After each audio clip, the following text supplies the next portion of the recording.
집 안을 둘러보니 식사 준비가 한창이었습니다. 잘 됐구나. 오늘 손주 보느라 식사도 제대로 못 챙겨 먹었어. 너희랑 같이 밥 먹고 가려고. 박씨 할머니의 말에 며느리는 눈썹을 찌푸리며 마지못해 상을 차렸습니다. 그러나 밥상을 본 박씨 할머니는 눈을 의심했습니다. 박씨 할머니의 자리에는 빈 그릇만 덩그러니 놓여 있었습니다. 이게 대체 뭐니? 아니, 제가 어머니 밥 차려드리는 사람이에요? 어머님이 알아서 찾아 드세요. 뭐라고? 저는 식모가 아니에요. 근데 어머니는 아들 집에 굳이 와서 밥까지 얻어 드시려고 하시네요.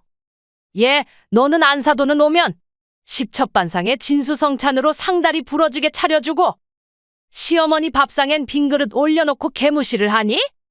저희 엄마 제가 챙기는데 어머니가 무슨 상관이세요? 어머니, 이제 그만하세요. 해도 정말 너무하는구나.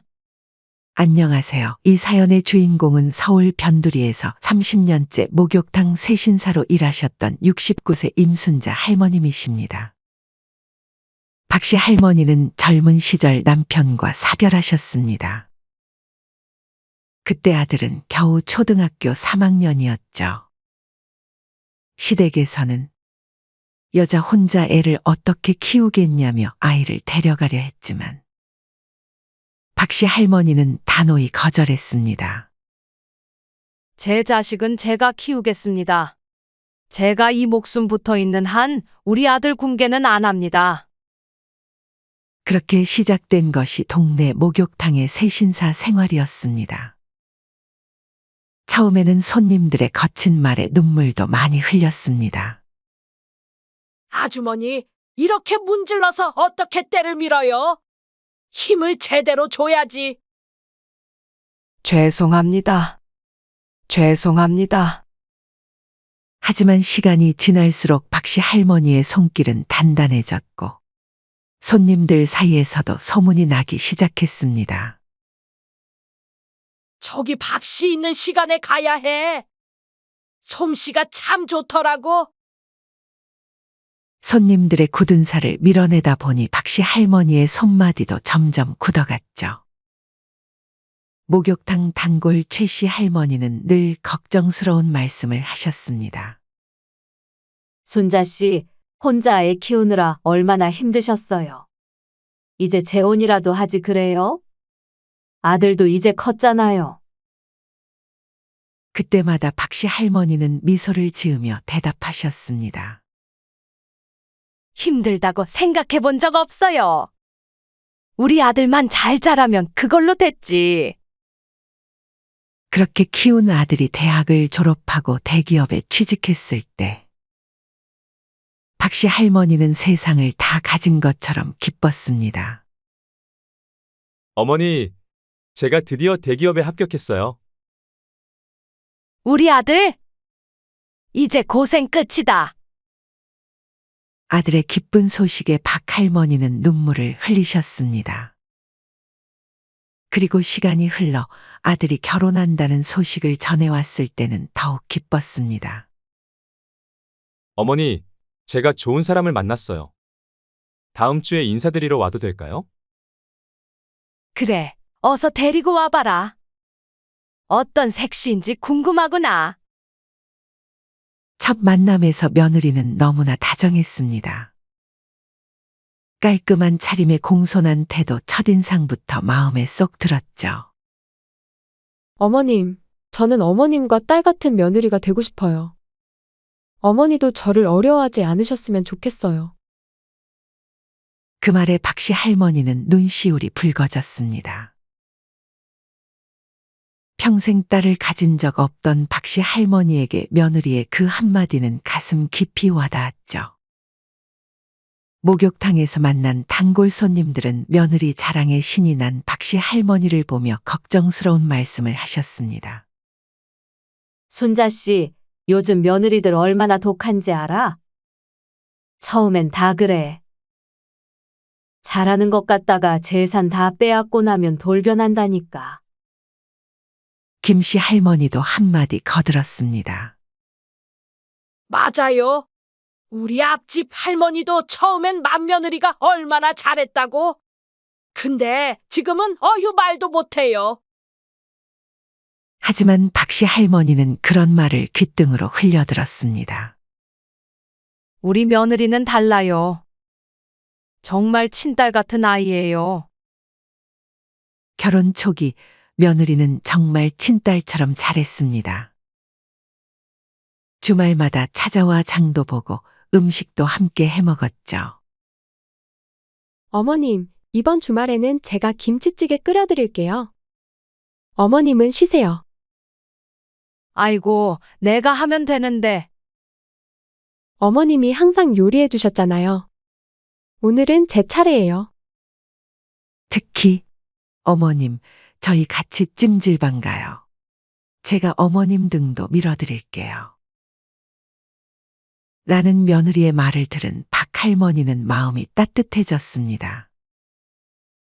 평생 남의 등만 밀어주다가 처음으로 누군가가 자신의 등을 밀어준다는 사실이 그저 감격스러웠습니다.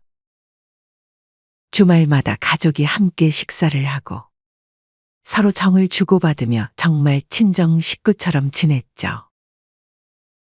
박씨 할머니는 며느리를 딸처럼 여겼고 며느리도 마치 친정 어머니처럼 박씨 할머니를 따르는 듯 보였습니다.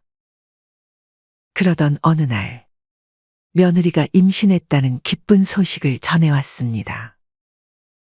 어머님, 저 임신했어요. 그래. 주영아, 고생 많았다. 우리 집에 드디어 경사 났구나. 그러나 손주 서아가 태어나면서 상황은 조금씩 달라지기 시작했습니다. 기쁨도 잠시, 맞벌이를 하던 아들과 며느리는 신생아를 키우는 것이 쉽지 않았습니다. 자연스럽게 박씨 할머니가 손주를 돌보게 되었죠.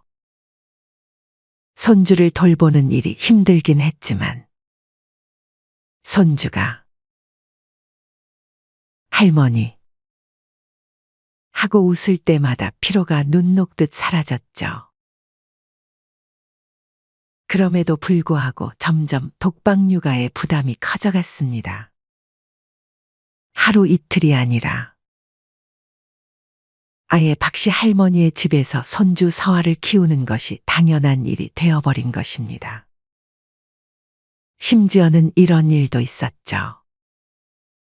어느 날 며느리는 한숨을 내쉬며 말했습니다. 어머님, 이번 달도 너무 빠듯해요. 서아 키우면서 돈이 정말 많이 들어가네요. 저희가 너무 못난 부모라 미안하네요. 박씨 할머니는 가슴이 철렁했습니다. 어린 시절 자신도 친정 부모 없이 힘겹게 자랐습니다. 시댁에서도 전혀 도움을 받지 못한 채 오직 스스로의 힘으로만 살아왔죠. 그 기억이 떠올라 며느리의 말이 더욱 가슴에 와닿았습니다. 서아가 크면 공부방도 따로 만들어줘야 할 텐데 집은 월세에 방도 없어서. 에휴. 며느리의 이 푸념이 결정적인 계기가 되었습니다.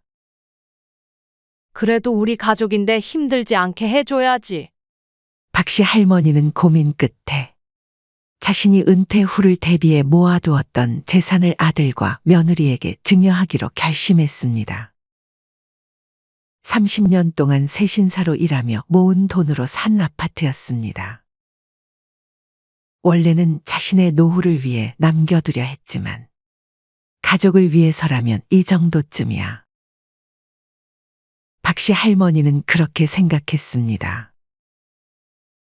어머님, 저희가 이렇게 큰 걸 받아도 될까요? 며느리는 감동한 듯 눈물을 글썽이며 박 할머니의 손을 꼭 잡았습니다. 아들도 연신 고개를 숙이며 감사의 인사를 전했죠. 박씨 할머니는 흐뭇했습니다. 이제야 정말 완벽한 가족이 된 듯한 느낌이었죠. 아들도 며느리도 손주까지. 박 할머니가 평생을 바쳐 이룬 가정이 완성되는 순간이었습니다. 하지만 박씨 할머니는 알지 못했습니다.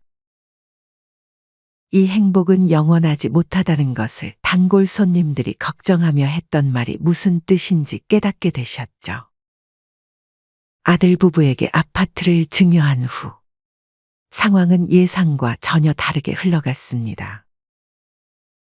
처음에는 주말마다 자연스럽게 함께했던 식사가 줄어들었습니다. 박씨 할머니가 먼저 전화를 해도 이번 주는 일정이 있어서요. 라는 말만 돌아왔죠.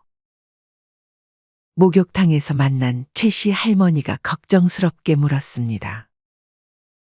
순자 씨, 요새 얼굴색이 안 좋아 보이네. 무슨 일 있어?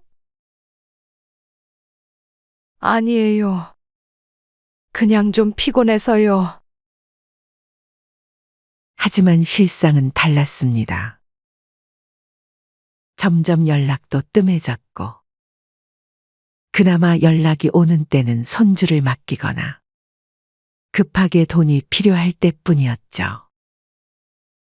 어머님, 통장에 10만 원만 보내주실 수 있으세요? 이번 달 좀 빠듯해서요. 또? 아이고, 알겠다.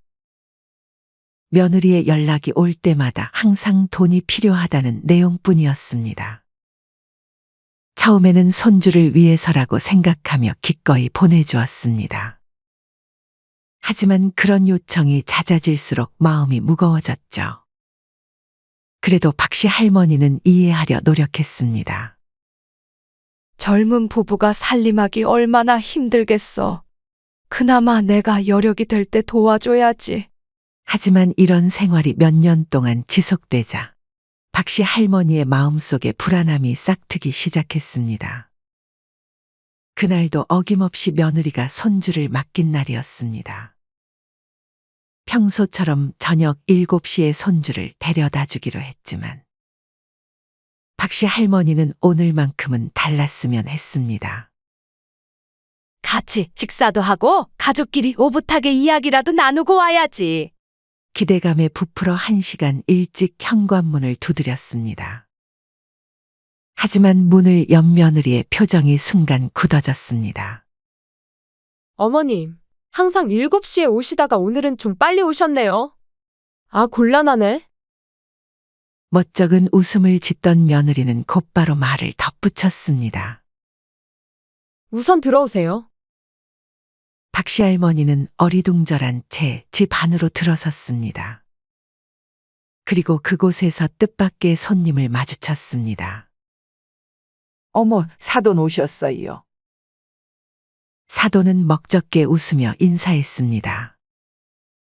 거실에는 보기에도 10첩 반상이 넘는 진수성찬이 차려져 있었습니다. 윤기 나는 갈비찜과 노릇하게 구운 생선, 푸짐한 나물 반찬들이 가지런히 놓여 있었죠. 며느리는 박씨 할머니를 바라보며 당연하다는 듯 말했습니다. 어머님, 저희 먹는 동안 서화 좀 봐주세요. 밥 먹다가 중간에 끊기는 거 싫어서요. 이해해 주실 수 있죠?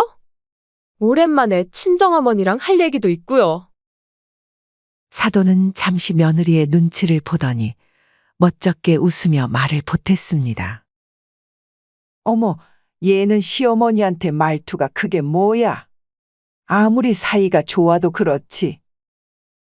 죄송해요, 사돈. 저희 식사 거의 다 끝나가요. 그럼 잠시만 부탁 좀 드릴게요. 호호. 박 할머니는 뭔가 말하고 싶었지만 목이 꽉 막힌 듯 말이 나오지 않았습니다. 그렇게 손주를 돌보면서도 머릿속은 온갖 생각으로 가득 찼습니다. 당연히 박씨 할머니도 식사 자리에 함께할 줄 알았습니다. 하지만 며느리는 식사는커녕 손주나 봐달라고만 했죠. 마치 가족이 아닌 남처럼 그저 보모처럼 대하는 것이 너무나 서글펐습니다. 박씨 할머니는 말없이 손주를 돌보았습니다. 식사를 마친 며느리와 사돈은 그들끼리 웃으며 담소를 나누었고 어색한 분위기 속에서 박씨 할머니는 사돈과 며느리에게 인사하고 집을 떠났습니다. 사돈, 이럴 게 아니라 다음에 식사 자리 한번 제대로 가지시죠. 예, 그래요. 다음에 봬요. 할머니, 안녕. 손주는 천진난만하게 인사를 했고 사돈도 짧게 미소를 지으며 작별 인사를 건넸습니다. 집으로 돌아온 박씨 할머니는 씁쓸한 마음을 지울 수 없었습니다. 설마 일부러 그런 건 아니겠지. 단지 타이밍이 안 맞았을 뿐이야. 그렇게 애써 자신을 위로하면서도 한편으로는 아들의 집에서도 사돈처럼 대접받고 싶은 마음이 간절했습니다. 며칠 후 이번에는 며느리가 손주를 맡기는 날이 아니었지만 박 할머니는 아들 집을 방문하기로 했습니다. 별다른 용건이 있었던 것은 아닙니다. 단지 가족이 어떻게 지내는지 궁금했고 그동안의 서운함을 덜어보고 싶은 마음이었죠. 현관문을 두드리자 문을 연 며느리의 표정은 짜증 그 자체였습니다. 어머님, 연락도 없이 오시면 어떡해요? 박씨 할머니는 차분히 말했습니다. 너희도 연락 없이 손주 맡기고 가잖니? 나는 가족이니까 그래도 된다 생각했지. 너희도 그러는데 나는 그러면 안 되는 거니? 며느리는 전곡을 찔린 듯 얼굴이 새빨개졌지만 아무 말도 하지 못했습니다. 우선 들어오세요.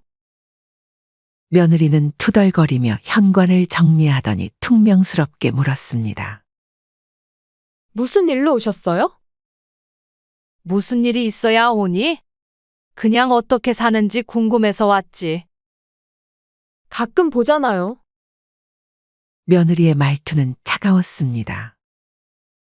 박씨 할머니는 속이 쓰려왔지만 싸우고 싶지는 않았습니다. 집 안을 둘러보니 식사 준비가 한창이었습니다. 냄비에서는 국이 보글보글 끓고 있었고 밥상이 세팅되어 있었죠. 잘 됐구나. 오늘 바빠서 식사도 제대로 못 챙겨 먹었어. 너희랑 같이 밥 먹고 가려고.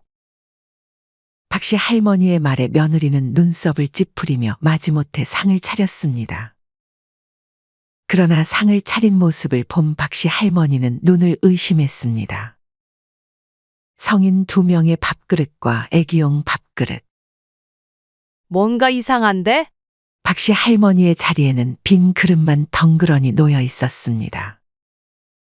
이게 대체 뭐니? 당황한 박씨 할머니가 묻자 며느리는 짜증을 내며 대꾸했습니다. 제가 어머니 밥 차려드리는 사람이에요? 어머님이 알아서 드세요. 저는 식모가 아니에요. 순간 박씨 할머니는 머리가 하얘졌습니다. 뭐라고? 어머니, 식사하러 오셨으면 직접 챙기시면 되잖아요. 왜 저한테 맡겨놓은 것처럼 행동하세요? 박씨 할머니의 가슴이 내려앉았습니다. 내가 너희가 손주 맡길 때마다 집에서 밥도 못 먹고 돌봐줬는데 그게 나한테 할 소리니? 예, 그건 어머니가 좋아서 하신 거잖아요? 혼자 계시면 적적하시고 그나마 손주라도 돌보시면 덜 심심하실 테니까 신경 써드린 거죠. 근데 어머니는 왜 갑자기 와서 밥까지 얻어드시려고 하세요? 저는 그런 거 싫어요. 그때 문이 열리며 아들과 손주가 들어왔습니다. 박씨 할머니는 격앙된 감정을 참으며 아들에게 말했습니다. 예, 며느리가 무슨 말 했는지 너도 좀 들어봐라. 시어머니한테 못하는 말이 없어. 아들은 며느리와 박씨 할머니를 번갈아 보더니 한숨을 쉬며 말했습니다. 서아야, 방에 들어가 있어. 그러곤 박 할머니를 바라보며 서운한 듯한 목소리로 말했습니다. 어머니, 이제 그만하세요. 박 할머니는 순간 귀를 의심했습니다. 뭐라고? 아들은 며느리 쪽으로 가더니 며느리의 어깨를 감싸며 말했습니다. 어머니가 잘못했잖아요. 그러길래 왜 말도 안 하고 오세요? 그 말에 박씨 할머니의 가슴이 무너졌습니다. 지금 그게 중요한 거야? 며느리가 시어머니 밥상에 빈 그릇 올려놓고 개무시를 하는데? 지성아, 난 네 엄마잖니? 어머니, 왜 자꾸 이렇게 문제를 만드세요? 애초에 어머니가 말만 하고 왔어도 와이프가 이렇게까지는 안 했겠죠? 그 순간 박 할머니는 모든 감정이 뒤엉켜 속에서 폭발하는 듯한 느낌이 들었습니다. 박 할머니는 자리에서 벌떡 일어나 빈 그릇을 내려다보았습니다. 이 집에서의 나의 존재는 이 빈 그릇과 다를 바 없구나. 그래, 그동안 내가 너희를 위해 해준 것들이 다 헛수고였네. 아들은 난처한 표정을 지으며 어색하게 말했습니다. 어머니, 너무 감정적으로 받아들이지 마세요. 그냥 됐어. 더 이상 할 말 없다. 박씨 할머니는 환한 얼굴로 현관문을 열었습니다. 어머니, 어디 가세요? 아들의 목소리가 들려왔지만 박 할머니는 대꾸하지 않았습니다. 눈물이 왈칵 쏟아졌습니다. 이제까지 자신이 베풀어온 모든 순간이 떠올랐습니다. 손주를 돌봐주고 돈을 보태주고 아파트까지 증여했던 순간들까지. 하지만 돌아온 것은 차갑게 놓인 빈 그릇뿐이었습니다. 그날 밤 박 할머니는 단 한숨도 제대로 자지 못했습니다. 손주를 핑계로 자신을 이용하고 돈이 필요할 때만 연락했던 며느리의 모습이 떠올랐습니다. 아들의 그 차가운 한마디도 귓가에 계속 맴돌았죠. 그동안 나는 집도 마련해주고, 손주를 키워주고, 생활비도 보태주면서 내 자식이 편하게 살길 바랐지. 그런데 나에게 돌아온 게 뭐였지? 빈 그릇. 그 차갑게 놓여있던 빈 그릇이 자꾸만 눈앞에 아른거렸습니다. 내가 준 집에서 따뜻한 밥 한 끼를 기대한 게 그렇게 큰 잘못이었나? 박씨 할머니는 밤새 뒤척이다 새벽녘이 되어서야 겨우 잠이 들었지만 곧 아침이 밝았습니다. 눈이 퉁퉁 부은 채로 평소처럼 목욕탕으로 향했죠. 어머, 순자야, 무슨 일 있어? 얼굴이 왜 이리 상했어? 세신사 시절 단골 손님이자 제일 친한 친구인 최씨 할머니가 걱정스러운 얼굴로 다가왔습니다. 박씨 할머니는 그만 참았던 눈물을 터뜨리고 말았습니다. 언니, 내가 바보였나 봐. 평생 모은 돈으로 아파트도 사줬는데, 이제는 밥 한 끼 차려주는 것도 싫어하네. 최씨 할머니는 한숨을 쉬더니 말했습니다. 내가 진작 말했잖아. 요즘 자식이고 며느리고 부모 재산 다 빼앗고 나면 돌변한다고. 순자야, 아직 늦지 않았어.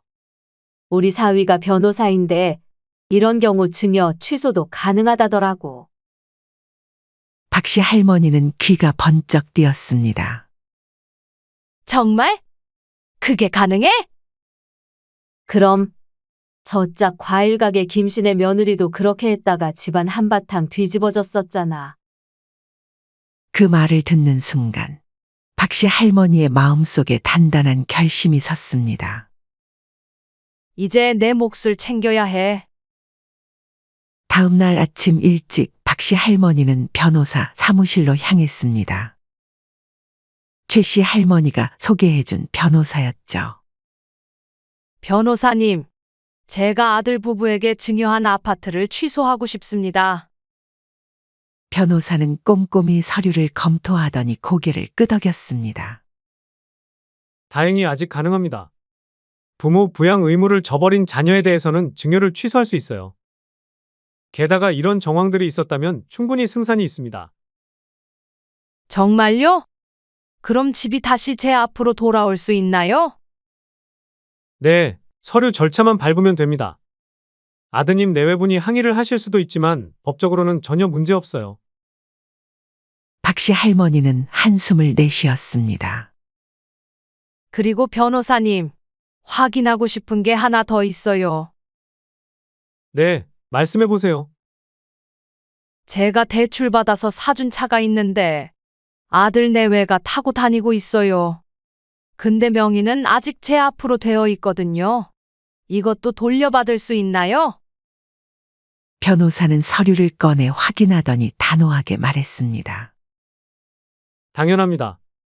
차량도 법적으로는 할머님 소유예요. 실제로 아드님 내외분이 사용하고 계시더라도 명의자가 할머님이시기 때문에 언제든 가져오실 수 있습니다. 그럼 좋겠네요. 이번에 아들한테 명예 변경해준다고 약속했었는데, 이제 그럴 필요 없겠죠. 변호사는 미소를 지으며 고개를 끄덕였습니다. 집으로 돌아오는 길, 박씨 할머니는 버스 안에서 생각에 잠겼습니다. 내가 지금 너무한 걸까? 하지만 곧 빈 밥그릇이 떠올랐습니다. 아니야. 너무한 건 아들이랑 며느리지? 며칠 후 박씨 할머니는 아들에게 전화를 걸었습니다. 내일 시간 좀 내라. 어머니, 갑자기 무슨 일이세요? 중요한 할 말이 있다. 너희 집에서 보자꾸나. 네. 알겠어요. 아들의 목소리에는 당황스러움이 묻어났습니다. 다음 날 박씨 할머니는 아들 내외의 집을 찾았습니다. 거실에 앉아 서류 봉투를 꺼내자 며느리가 궁금한 듯 쳐다보았습니다. 이 집 다시 내 거야. 며느리는 처음에는 무슨 말인지 이해하지 못한 듯 했습니다. 하지만 서류를 보는 순간 얼굴이 하얗게 변했죠. 어머님, 이게 무슨... 증여 취소 서류야. 이제부터 이 집은 다시 내 소유가 되는 거지. 그게 무슨 말씀이세요? 저희한테 주신 거잖아요. 며느리의 목소리가 날카로워졌습니다. 박씨 할머니는 차분하게 서류를 펼쳤습니다. 법적으로 부모를 부양할 의무가 있는 자식이 그 의무를 저버리면 증여를 취소할 수 있어. 변호사한테 확인해봐. 아무 문제 없다더구나. 어머님, 이건 말도 안 돼요. 저희는 이 집에서 평생 살 생각이었단 말이에요. 며느리의 목소리가 떨려왔습니다. 박씨 할머니는 조용히 며느리를 바라보았습니다. 난 너를 정말 딸처럼 생각했고, 내가 마음만이라도 그렇게 대해주길 바랐다. 그 외엔 하나도 바란 게 없었는데? 며느리에게 빈 밥그릇이나 받는 내 처지를 보니 정신이 번쩍 차려지더구나. 더 이상은 이렇게 살지 않으려고. 아들이 난처한 표정으로 말했습니다. 어머니, 제발 이러지 마세요. 갑자기 이러시면 저희는 어디서 살라고요? 왜 너희 둘 다 일하면서 돈 벌고 있잖니? 월세방이라도 구해서 살면 되지. 그게 그렇게 힘들어. 나는 평생 새신사로 일하면서도 너 키우고 집도 샀는데. 아들은 고개를 떨구었습니다. 어머니, 너희는 이 모든 게 당연하다고 생각했지. 내가 주는 건 모두 당연히 받아야 할 것처럼. 하지만 이제 너희도 깨달아야 할 때가 됐어. 며느리가 바닥에 주저앉아 울기 시작했습니다. 그럼 차는요? 차는 그래도 저희 주실 거죠? 박씨 할머니는 웃음이 났습니다. 자, 그것도 내 명이잖아. 어머님, 그건 저희가 타고 다녔잖아요. 그래서 법적으로는 내 차야. 올해 너희 명의로 바꿔주려고 했는데 이제는 그럴 생각 추호도 없어. 너무하세요. 어떻게 이러실 수가 있어요? 며느리가 발을 구르며 소리쳤습니다. 너무해? 너희가 한 짓에 비하면 이건 너무한 것도 아니야? 박씨 할머니는 마지막으로 손주에 대한 이야기를 꺼냈습니다. 그리고 이제부터 서화 맡아주는 거 그만할 거다. 네? 저희 맞벌이 하는 거 아시면서. 아들이 다급하게 소리쳤습니다. 내가 손주를 봐준 건 너희가 내 가족이기 때문이었어. 하지만 너희가 날 가족으로 대우해주지 않고 식모 마냥 부려먹었지. 그렇다면 나도 해줄 이유가 없다. 어머님, 죄송해요. 저희가 잘못했어요. 다시 한 번만 더 생각해 주세요. 며느리가 박할머니의 손을 잡으려 했지만 박할머니는 피했습니다. 나 어떻게 지내는지, 뭐 힘든 건 없는지 너희가 한 번이라도 궁금해한 적은 있니? 손주 얘기, 돈 얘기만 듣기만 했지. 내가 어떤 기분인지, 어떻게 지내는지 한 번이라도 물어본 적이 있냐고. 아들과 며느리는 아무 말도 하지 못했습니다. 박씨 할머니는 준비한 계약서를 꺼냈습니다. 이거 읽어보고 서명해. 이게 뭐예요? 아들이 놀란 눈으로 물었습니다.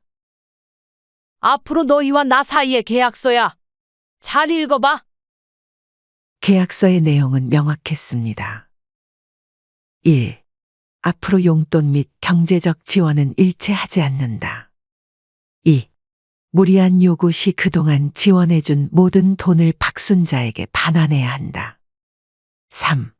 이 집에서 계속 살고 싶다면 월세를 내고 시어머니에 대한 예의를 갖출 것. 4. 손주를 맡기는 건 피치 못할 사정일 때만 가능하다. 이 집은 너희에게 공짜로 준 게 아니야. 맘 같아선 집마저도 뺏고 싶지만 손주 생각해서 이쯤 하마. 하지만 너희가 이 계약을 어기면 이 집은 이제 내 명의이니 언제든 너희를 쫓아낼 수 있다는 거 알아두렴. 며느리는 입을 다물었고 아들은 떨리는 손으로 계약서에 서명했습니다. 박씨 할머니는 서류를 거둬들이며 자리에서 일어섰습니다. 며느리는 결국 울음을 터뜨렸지만 박씨 할머니는 등을 돌렸습니다. 현관문을 열고 나오던 순간 차가운 밤바람이 박씨 할머니의 뺨을 스쳤습니다. 하지만 그 어느 때보다도 마음이 후련했습니다. 박씨 할머니는 아들과 며느리의 집에서 멀리 떨어진 곳으로 이사했습니다. 전라도의 조용한 동네였죠. 친구인 최씨 할머니가 추천해준 곳이었습니다. 여기 살기 참 좋네. 공기도 좋고 이웃들도 다들 착하고 무엇보다 이 나이에는 조용한 게 최고지. 처음에는 서울 생활이 그리웠지만 이곳은 오히려 더 정이 느껴지는 곳이었습니다. 아침마다 인사를 나누는 이웃들도 생겼고 근처 복지관에서 하는 프로그램들도 많았죠. 무엇보다 인프라가 잘 갖춰져 있어 노후를 보내기엔 딱 좋은 환경이었습니다. 박씨 할머니는 새 집 베란다에 앉아 차를 마시며 생각했습니다. 이 정도면 딱 좋지. 이제 남은 삶은 나를 위해 살아야지. 처음에는 적막함이 어색했습니다. 30년 동안 매일 들리던 서울의 왁자지껄한 소리도 손주 서아의 제잘거림도 없는 고요함이 때로는 마음을 무겁게 했죠. 하지만 시간이 지나면서 이 생활에 익숙해졌습니다. 더 이상 며느리의 눈치를 보지 않아도 됐고 손주를 맡아주느라 자신의 시간을 희생할 필요도 없었습니다. 대신 복지관에서 운동도 배우고 동네 할머니들과 산책도 다니면서 활기찬 나날을 보냈죠. 물론 손주가 보고 싶을 때도 있었습니다. 특히 밤에 혼자 있을 때면 손주가 그리워 울컥할 때도 있었죠. 하지만 요즘은 인터넷이 잘 되어 있어서 아들에게서 사진이나 동영상을 받으며 근황을 확인할 수 있었습니다. SNS만 들어가도 손주의 사진들이 많이 올라와 있었죠. 벌써 서아가 어린이집을 다니네? 다 컸네. 잠시 마음이 아팠지만 멀리서라도 손주의 성장을 지켜볼 수 있다는 것만으로도 충분했습니다. 한편 아들과 며느리는 아직 박씨 할머니가 증여 취소한 그 집에서 살고 있었습니다.